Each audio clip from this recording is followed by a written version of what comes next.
தமிழர்களின் வீர கலைகளை சொல்லப்போது முதலாவது ஏறுதல், அடுத்து சிலம்பாட்டம், அடுத்து மற்போர், அடுத்து வித்தை.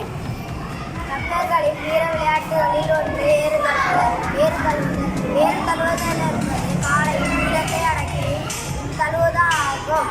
இதனை மகிழ் விரட்டும் என்று கூறுவர்.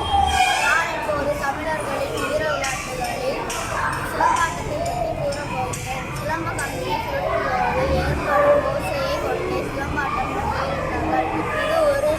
இது ஒரு வகை சிறுவாரை கம்பு என மூங்கில் வகையை சார்ந்தது.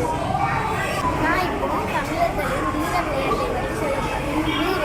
வித்தை என்பது இன்னொரு காலத்தில் விலங்குகளை வேட்டையாட பயன்படுத்தினாங்களாம். இப்போ போருக்கு போய் போர்